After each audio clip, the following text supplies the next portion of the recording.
Hey everyone, thanks for joining us for the first episode of the MarketLeaf Solutions Legal Marketing Podcast. I'm here with my colleague Matt Holmes today to discuss something that everyone loves and is on the top of their mind: getting more referrals for your legal marketing for your legal practice. You know, it's important to do the paid stuff. It's important to do the crafty, creative marketing campaigns, social media, emails, etc. But at the end of the day, why not get more clients from the clients you've already paid for and you've already built relationships with? And that's why we think it's important to touch on some key factors when it comes to building a repeatable referral system today. So Matt, thanks for joining me. Looking forward to kicking it off here. Hey, thanks, John. How are you doing today? Yeah, doing well. Doing well. I love this kind of topic because at the heart of it, whether you're a legal practice, a doctor's office, whatever it is, any business needs more referrals, right? And so this is something that really is universal in terms of how it applies to business owners and entrepreneurs. And it's taken us a while, I think, to come up with kind of a formula and do a lot of research to understand just how the magic behind setting up a great referral system works. And I think we have an opportunity today to share that with people, and I'm really excited to just jump into some of the things we've both found. Yeah, no, that makes a lot of sense. Yeah, you're right. It's a pretty interesting topic because it's pretty, wide reaching. Doesn't really matter, what industry that you're in. But I think for something, especially like, in the legal industry, super important, I would say alongside doctors, referrals are super strong. You always want to go with a trusted kind of source for your legal information. It's like you'd want to go to a trusted, doctor or dentist or what have you. And the best way to find out who's trusted is to ask your network. Um, I thought that was one of the when I was kind of doing a little bit of research for this show today. That's one of the interesting little factoids that I kind of came across. Industry folks would probably be familiar with these guys, but the Clio Legal Trends Report, a few years back, they did a study and found out that 62% of consumers actually sought referrals from friends and family before hiring an attorney, which I just felt was a remarkable number. Especially when you think about all the attorneys that would love to have more referrals. Oh, absolutely. And I mean, when you think about the importance of having a great referral for legal services, it's not like you're asking someone for the recommended brand of almond milk, right? I mean, typically you want to have the best of the Right. best, and an attorney who's really got your back and is an expert in whatever area you need legal services in, right? So 62% is, at some level, it is surprising that is that high, but at the same time, when you think about it from kind of a common sense perspective, I know I would certainly want to ask, a friend or someone who can offer me a great recommendation for an attorney to use for a particular matter. So it makes a lot of sense. Yeah, right. It's one of those industries too where it's not like, you use it every week, right? I'm not going to get a lawyer every week like I would get a gallon of milk at the store or a loaf of bread or whatever, right? It's one of those things where it might just be a once in a lifetime event that's prompting the need for some legal assistance. And so and everyone knows that lawyers aren't inexpensive. So it's another reason why you might want to do a little bit of shopping first, but definitely want to get a trusted, kind of perspective on that. So I think what was just most interesting to me about this is there's so much advice that's given about this, but you and I both know, John, that so many lawyers aren't happy with the amount of referrals that they're getting.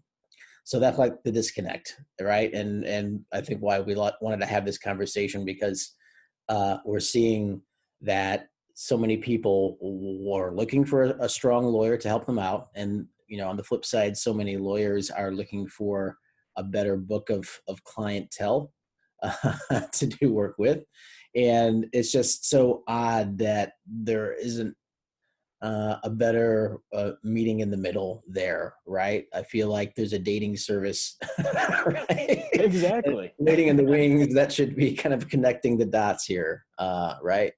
And so, yeah, I've just felt that that was an interesting bit of information there, but something that we can chew on a little bit. And so I'm happy to kind of, talk that through a little bit. I think you said you had some tools that you were going to even discuss a little bit later. Is that right? Yeah, definitely. Was able to, find some things, do some research, test out some demos. And we've kind of narrowed it down to a couple tools that are really easy to use. You don't have to be a marketing expert to use them. They're pretty simple to implement, and overall, they take a lot of headaches out of doing this, referral requesting on an automatic basis. So, you touched on it, Matt. It's incredible that for the number of people who are looking for recommendations and referrals to find a great attorney, it seems like the more attorneys we talk to, they don't have a regular process to go out and ask people, ask their previous customers, ask these clients that they've taken all this time building up these great relationships with, to provide them with referrals. Maybe they're sending out something once a year to just stay top of mind, but ultimately, why don't you think people or attorneys specifically are asking for referrals maybe as frequently as they should be? Yeah. There's got to be a lot of things, and I think it's just a lot of it's human nature. You're probably afraid of maybe getting rejected or looking needy or just maybe looking pushy, right? And I think there's going to be a little bit of that in there. You work hard, establish a career, you get a solid client, and you don't want to just come off as desperate or depending on your area of expertise, maybe like an ambulance chaser, right? There's so much stigma involved in asking for a business or going after business, but especially in today's environment, like you got to be looking for new ways to drive business. Otherwise, you might not have a business. So, I think, those are the biggest ones that I kind of, come across is, they're afraid to hear the no. They're afraid to be looking pushy or needy. Or maybe they just feel like if I was, you know, uh, of a certain caliber, I wouldn't need to be hunting for business. The business would be seeking me out. And there's a little bit of truth to that. And again, that statistic, people are seeking you out, but they just don't know that you are the one that they are looking for. Right? People are Right. looking, It's right? connecting those So, dots, right? exactly right. Exactly right. So I did just kind of I want to hear about those softwares, by the way. I'm a sucker for hearing about new tools all the time, but I was hoping you could help me unpack this article I came across. It's out of the National Law Review, and it's touting how referrals are the lawyer's ultimate marketing tool, etc. And there's there's some obvious validity to that, and they had some advice to give. And a publication like this, I'm always interested to see what they have to say and if I might agree or disagree. And in the main, I thought that a lot of this stuff was pretty decent advice, but I also felt like they just barely, I mean, they really just did barely just skim the surface on the advice that they give. And I get it's a small blog in a in a publication, but I felt like maybe for our listeners today, we could touch on the article, but maybe also provide some of our perspective, because I think a topic as important as this, you really want to.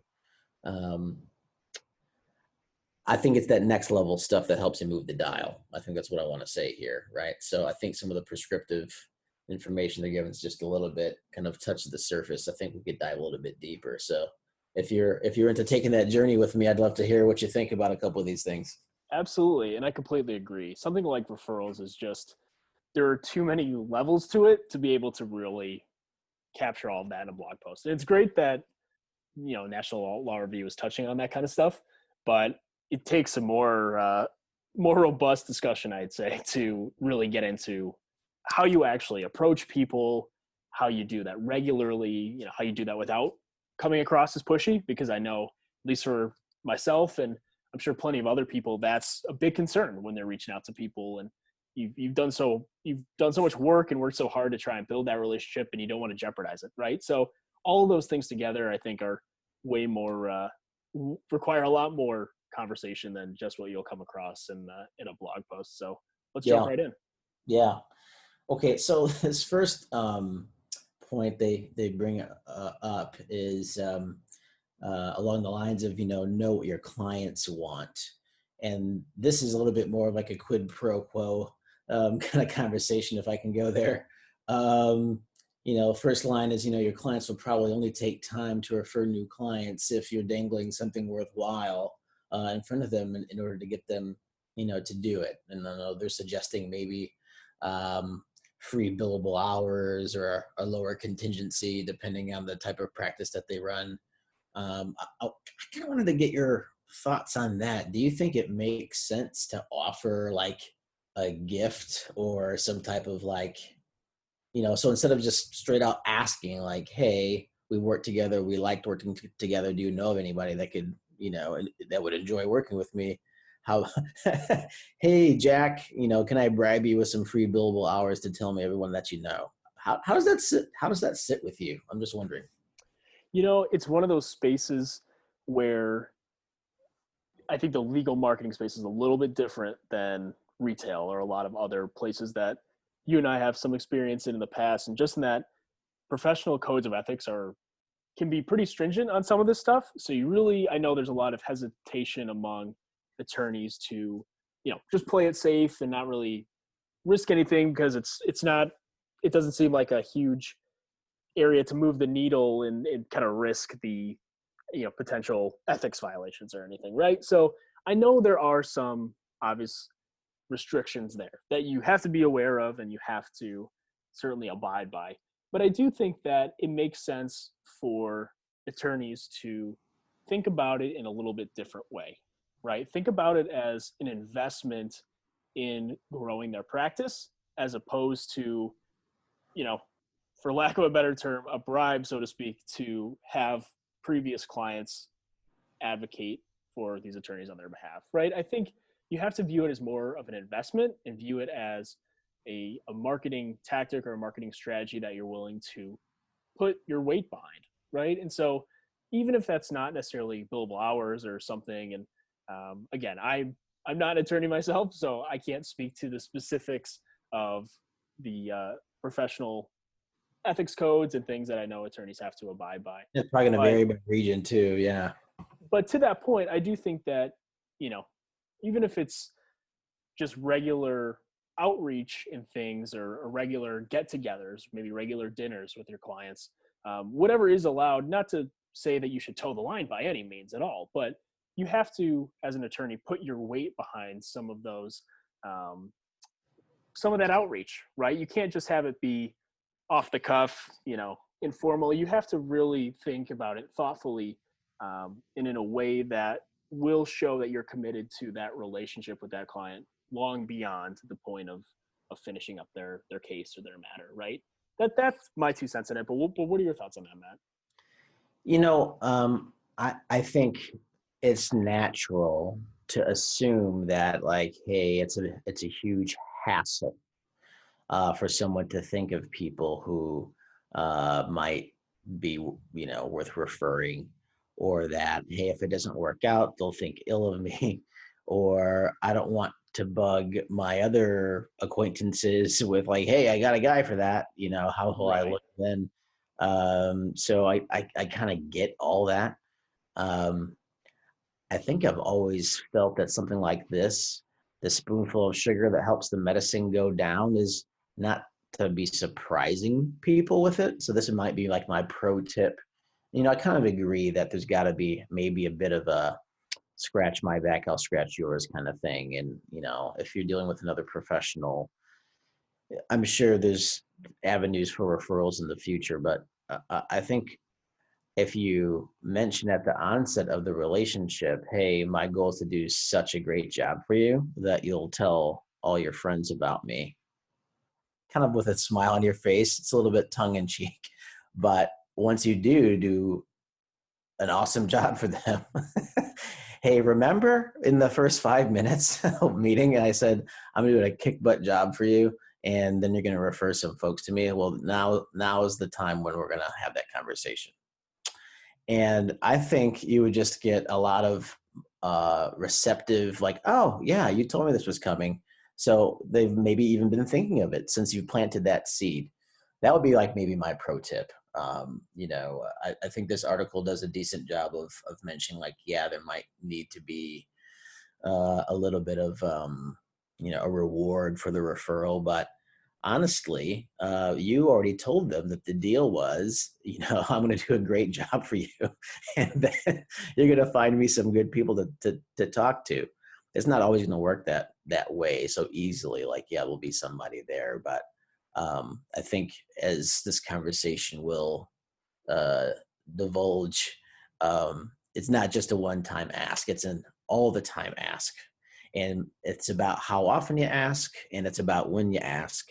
And we'll get into a lot of that later. But I think the core thing is to start the relationship off on the right foot without any surprises, with full transparency, and let them know, like, hey, you know what? My business revolves a lot on referrals, and I'm going to do a really good job for you today, or throughout the extent of our relationship here. And hopefully, after the job is done, you'll think highly enough of me to refer me to your friends and family.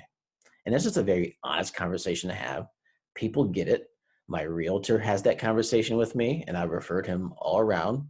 My contractor, when I had my attic done recently, had that conversation with me, and I've easily referred him to 5 to 10 other couples that have needed some work done. And when it's not a surprise for either party, I think that is that spoonful of sugar that helps the medicine go down. It doesn't feel like a reach or a stretch. It's something you said that you're going to do, and now you're doing it. I don't know how you feel about that, but I've always felt that works best. Yeah, that's a terrific point, Matt. I mean, I think it really is all about establishing expectations up front, right? And that way, that takes some of that uncomfortable, you know, anxiety about feeling pushy or feeling like you're, taking advantage of a client out of the equation, right? Because you're establishing up front, hey, this is important to my business. You understand that I'm running a business. I understand that, you're running a business. Well, everyone needs to continue earning a living, right? And so I think if you establish that up front, then you're all getting on the same page that this is just part of what we need to do to survive and thrive as a business, right? It's, we're not trying to sneak anything by you or take advantage of you in any way, and so I think that can take that uncomfortable feeling out of it a lot. I spoke to a colleague one time who said that you should be asking for referrals within the first month of working with a client. And, to me, that seems a little early, only in that it depends on, especially as attorneys, what kind of legal matter are you working on, right? It could be, multiple years, it could be a couple of weeks. So I do think that it's important to maybe ask before the end of an engagement, or ask within, the first third or half of an engagement, just so that people are understanding that it's something that you need for your business and as part of it, establishing expectations, but also so that it doesn't come across as, you know, out of the blue when you're asking them once you've already completed their matter, right, or their project. So I think, again, it is just about establishing that habit and planting the seed in people's minds for that it's a part of what you have to do. And so that really takes that uncomfortable feeling out of it for both sides. Matt, kind of on that point, if you're establishing expectations up front, and let's say you've planted that seed, how do you stay top of mind going forward, right? Maybe you're 6 months out, a year out, multiple years out from when you've actually finished working with that client on a pretty regular basis. So, what are your thoughts on how to really stay on top of someone's mind when it comes time for a family friend, or, maybe another family member who comes to this person and says, hey, I need an attorney to help me with X. Do you have anyone in mind? Yeah. Well, first of all, I'm going to agree about the little thing that you said about within 30 days. I think if you've already established a good relationship, and they enjoy working with you. You feel that there's a rapport there. Why not? But it is all in how you do it, not just doing it, right? There's kind of a time and a place and probably a tone that you want to invoke, but as long as you're not coming off as overly needy, I don't see a problem with that. You've already agreed to work together. It makes a lot of sense because, a lot of lawyers, they are doing a service that will potentially, let's say you're a divorce lawyer, maybe only happen once in someone's life, right? So it's not like, you're a car wash where everyone's going to need it. It's going to be one of those things where maybe a select few need it, and you just need to be in touch with as many of those select few as you can. And the first 30 days, again, if you're approaching it the right way, I think you're all right. But back to, when we're talking about how to um, follow up with people and how to get them thinking of you when the timing is right, I think you just have to stay top of mind by staying, quote unquote, in their feed. Everyone's on social media these days. Are you going to be LinkedIn or Facebook friends with your lawyer? Well, maybe not, right? But if you had something of value to share, um, that people would happily receive from you on a regular basis, um, then that's the kind of newsletter that I look forward to opening. I'm going to get some free legal advice that might cost me, a couple $100 in your office to receive. Hey, that might be something worth receiving. It might be something totally not even having to do with your practice, right?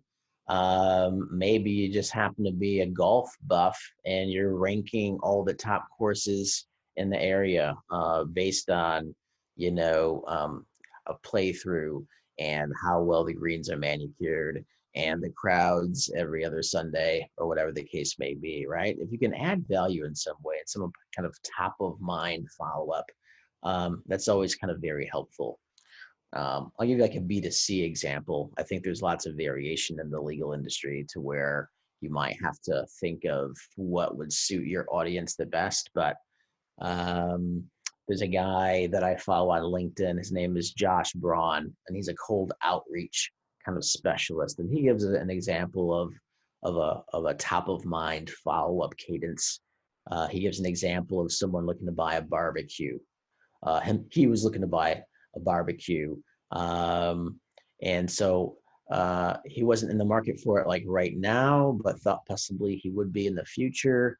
And so the company he inquired at for a new barbecue, they sent him new barbecue tips every month in a newsletter. So every month he learned how to grill vegetables the right way, how to portion the burger patty the right way and have it not slide through the slats of the grill.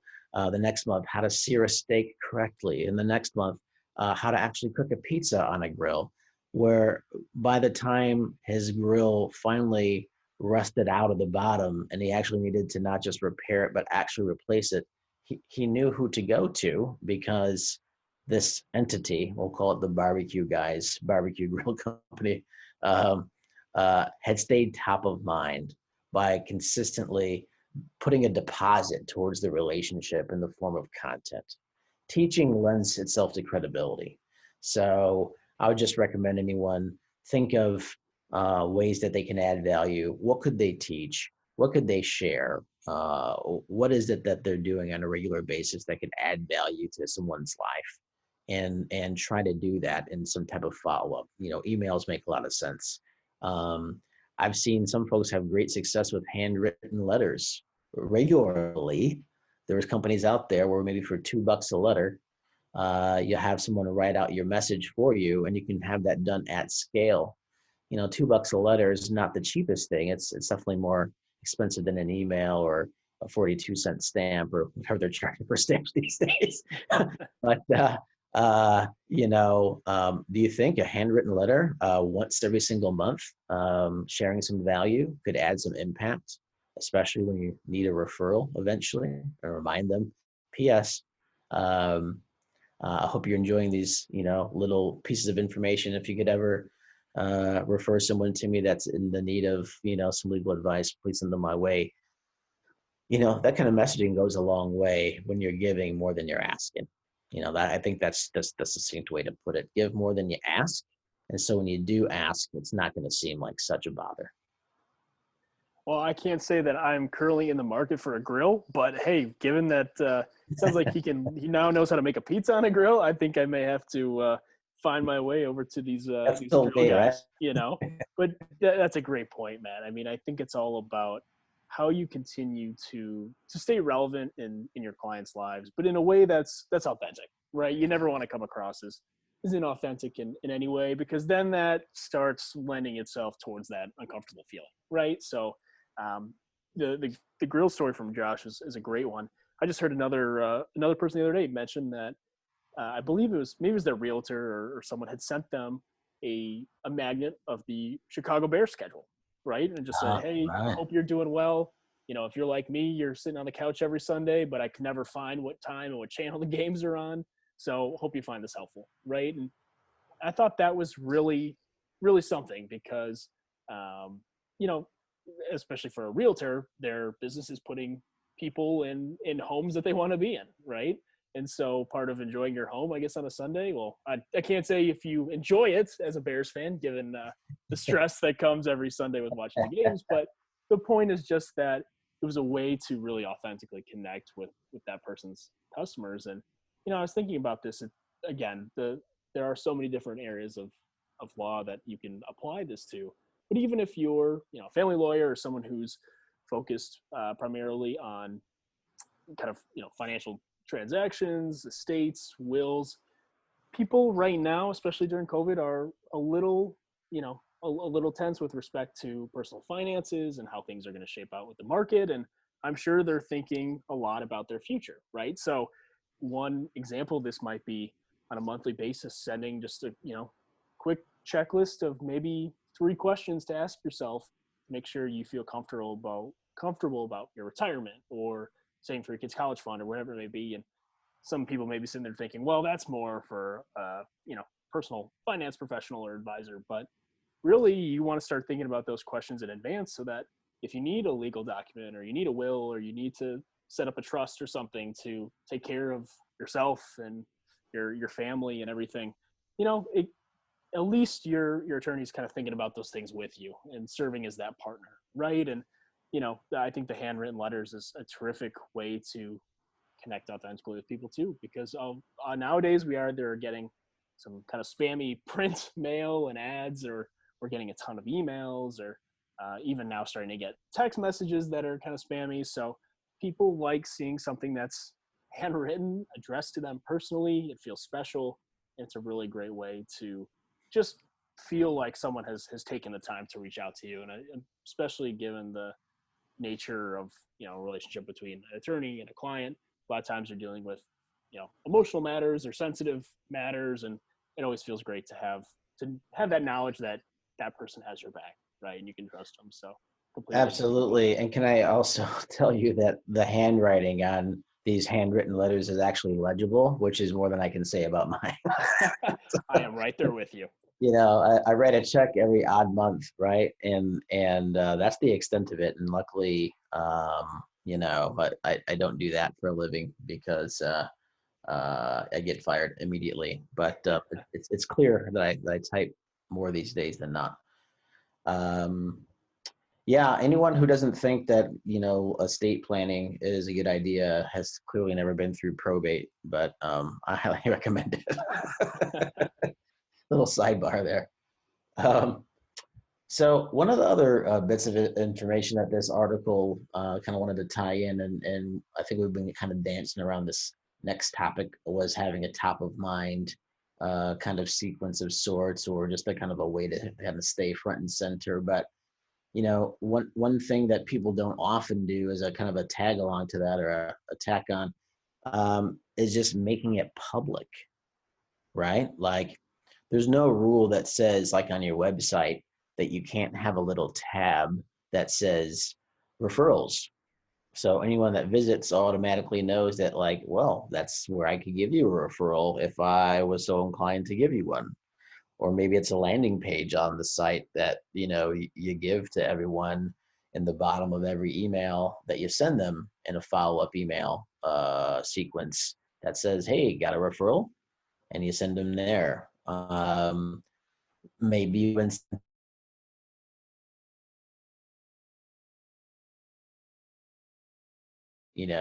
cheesy by sending a box of chocolates or something, right? But the the fact that uh, that you are reaching out and publicizing the fact that you're looking for referrals in the first place is often the first step, and a lot of people aren't very good at doing that. And that happens before the conversation that you have with the client that actually starts as soon as the website, if I'm being honest. Because I think that's an early way to plant the seed that, yeah, that helps us run business around here. And then it's not, again, a surprise later on if it's ever brought up. It's a topic that's been broached, at least subconsciously at some point. What are your thoughts on asking for referrals, like even on the website, or at least publicizing the fact that you're looking for referrals?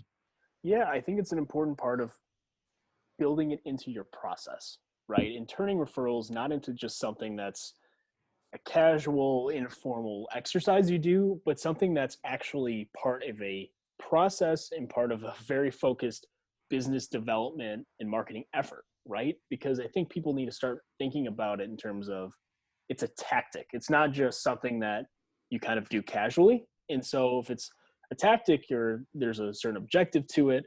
There are things you can put in place to execute it. There are things you can do to track it, right? And so if you have it on a landing page or you have it as a page on your website, you can see, all right, how many people are coming to this page? Who is submitting a form, or who is this referral coming from, right? And then you can thank that person, and so you start to build these steps into this process of asking for and fulfilling on referrals. And depending on what you can even do by kind of professional codes of ethics and things, there are ways to then thank people for the referrals they've sent to you, right? And so I think people just need to think about it in more of a process or systematic way, because then it feels a little bit less overwhelming for people, perhaps, and it feels like you can take more control over that process and ultimately improve it, so you are getting more referrals. So I think throwing things into a landing page or a website page and just making it public, even putting it on your social media, sending it out in emails, etc., is really important, because it's showing an attention that you are thinking about this from a business development systematic perspective, and I think that's just a shift that I know it certainly took me a long time to do that. I'm sure it takes a lot of people just a little bit of pushing, a little bit of guidance to get them to think about it that way, maybe get over some of those uncomfortable feelings that they have about asking people, right? And I think a big part of that, though, Matt, comes down to how do you make some of this stuff automatic, right? Or how do you make it so that it's not a huge hassle, as you touched on earlier, or whether it's outsourcing to a firm that does handwritten cards for a couple bucks a card or whatever it may be. So what are some ways that you've seen or you've thought about or you've done to make the process for asking for referrals a little bit less stressful and a little bit more automatic for people? That's a great question. So one thing I love to do is to do check-ins. That 30-day mark is a little bit of a magic number for me. And so that's why I didn't mind that statement that you had made earlier. But it's usually after a full month of working with any entity on a long-term basis when you understand whether or not it's going to be a good partnership, right? Having a check-in is pretty good. Some folks do it with maybe an email, maybe connected to SurveyMonkey. Hey, rate us on a scale of 1 to 5, or how many stars would you rate us our service so far? Just asking shows that you care enough to find out, and that you're unafraid to hear the response back. And people are really receptive when they understand that the company they're dealing with cares about the experience. right? So that's one thing to pay attention to, especially in maybe the legal profession. I think this is kind of a very B to C type tactic, but I'm seeing more success on the B2B side with it as well. A check-in, rate how well we're doing. If I get a rating of 4 out of 5 or a 5 out of 5, that's considered kind of, excellent, right? And so it's those people specifically that I might follow up with in an email and say, hey, looks like we've been doing a good job for you. Do you know anyone else who we might be a good fit for? And if you let us drop your name, there might be a spiff for you if that's the type of program that you're running, right? So depending on the type of firm that you have, maybe you're doing real estate law and you're working with an investor and you work on 4 or 5, 6, 7 deals a year. And maybe for each referral, you cut them a break on your fee, right? That might be something that makes sense because you're doing so many transactions and they're going to use you regularly. It might be something different if you're a divorce lawyer or a personal injury lawyer, right? But be intentional about it. You have to try to pick the right places where the moment is ripe. And I feel like after someone just said, hey, yeah, you're pretty good, that's a good time to say, great. Is there anybody else you think we can do a good work for? And I think you've already captured them in a moment where they're, thinking of you highly. Maybe take it the next step and use that moment to capture a referral. I think what's often not off, also not often talked about is if someone did have a landing page.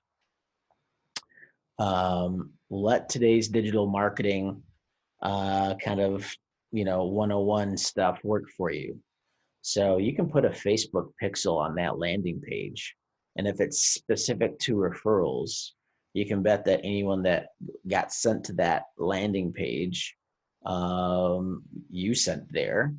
And you can use that as a follow up by retargeting those people with Facebook ads, right? And they don't have to be a blitzkrieg of messages, right? Because either they know someone in the market or they don't. But seeing a touch 3 4 times a month, once a week from a brand that they know and trust, and if that brand is asking for a referral every odd week or so, I think eventually that builds up some mind share. And when they do have a buddy that's like, oh yeah, my buddy's getting divorced, or oh yeah, my buddy was just in a car wreck, they know who to follow up with, right? I just had the same thing happen with a financial planner. I wasn't looking for a financial planner. Then I was looking for a financial planner. And the second I was asking about financial planners, someone in my network referred someone to me, and I visited their site. And I wasn't ready to go the next step quite then because I was shopping, but they're the only one who actually had a follow-up strategy and a retargeting program. So only one of the 4 or 5 places I checked out to had a site that actually retargeted me. And that's who I ended up going with subconsciously, maybe because I'd seen their name more, maybe because of the first one I had heard of, or maybe just because I'd seen more, just the amount of ads I'd seen versus the touches from the other folks, which was phenomenal. Might have made an impact there. So for very low cost, you can implement some follow-up strategies that are really easy to pull off. And I'd say even if you don't have a marketing department, you could do it on a monthly basis pretty easily just by swapping out an ad and having that campaign run 24/7, right? Following up with folks that have been to the referral page, reminding them that you're a great choice for whatever service that needs to be referred. So it's my 2 cents there.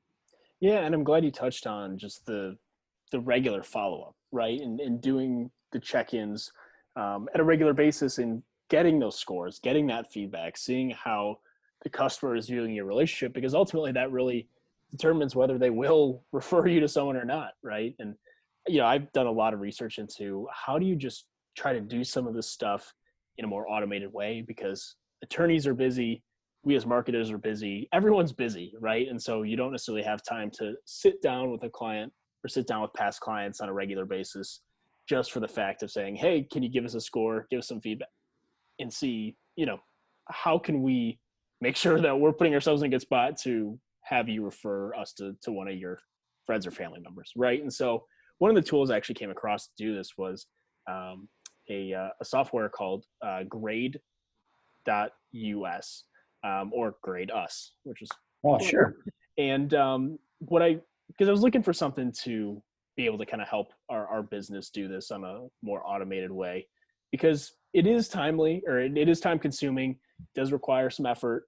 And I just figured there has to be something out there that can just take some of this off our plate, right? And so Grade.us is a software I came across not too long ago that I've done some demos with, and it's a terrific solution for just putting a lot of this stuff on autopilot. So you can schedule emails to go out at regular intervals, whether it's monthly, quarterly, a couple times a year, however you want to do it, that request feedback from your customers.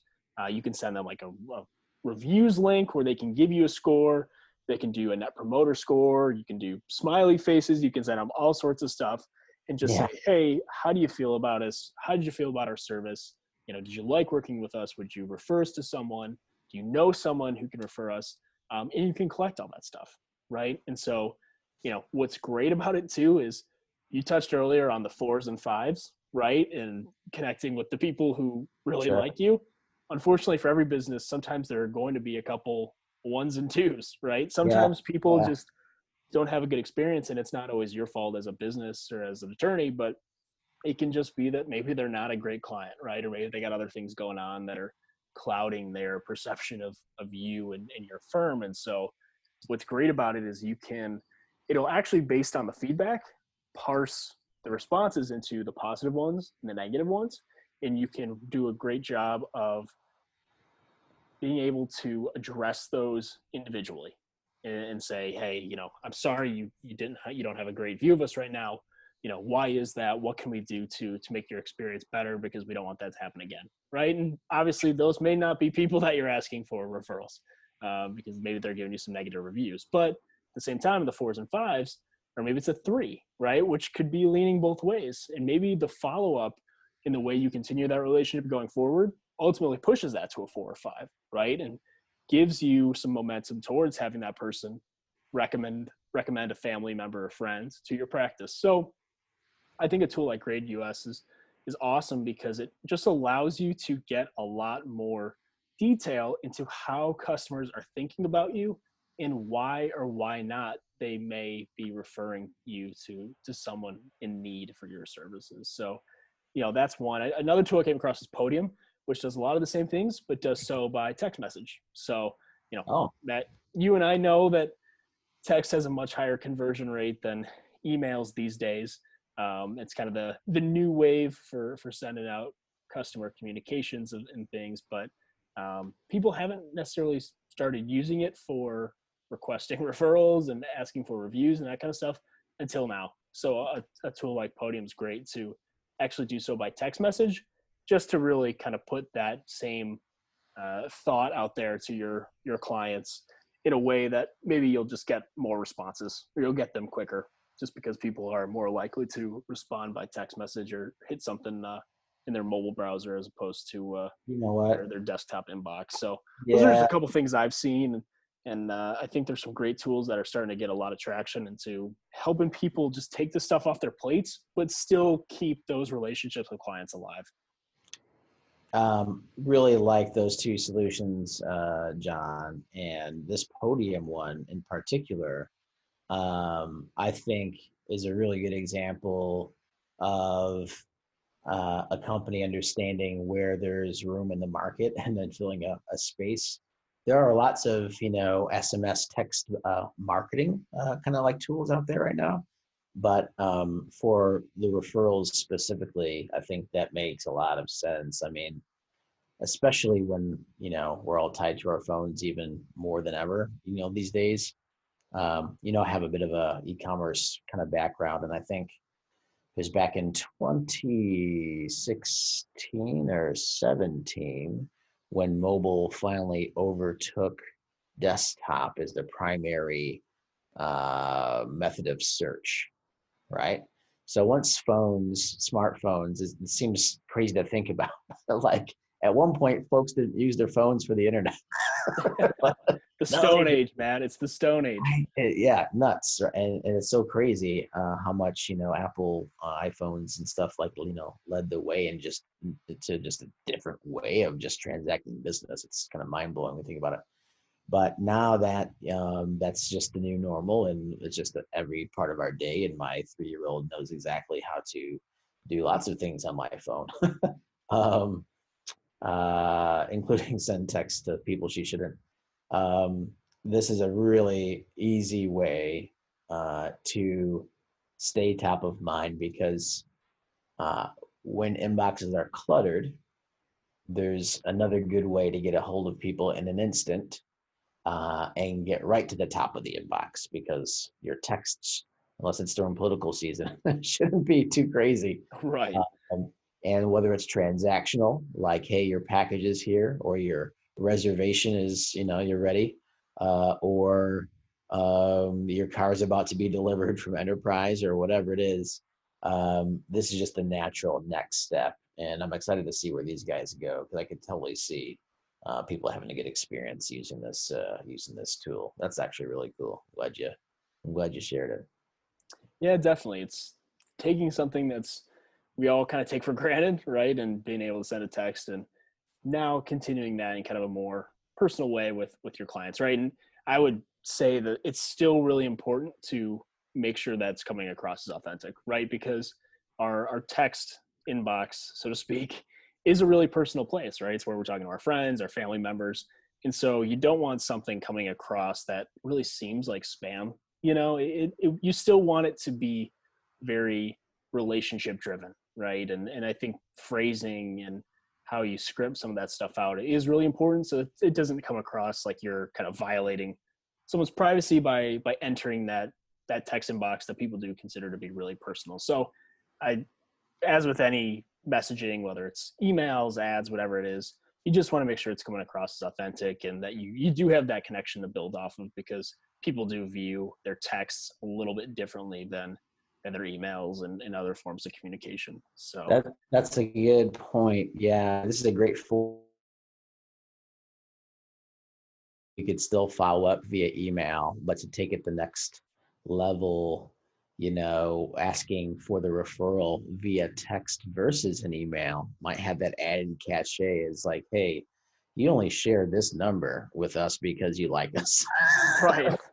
Right. Right. So let me use this channel for that extra personal ask, whereas we're staying maybe more transactional or more maybe top of mind, just checking in on email. Maybe I'm doing my asks on text because they stand out a little bit more and maybe just a little bit more personal. I think people do, to your point, associate um, specific channels with certain levels of maybe intimacy.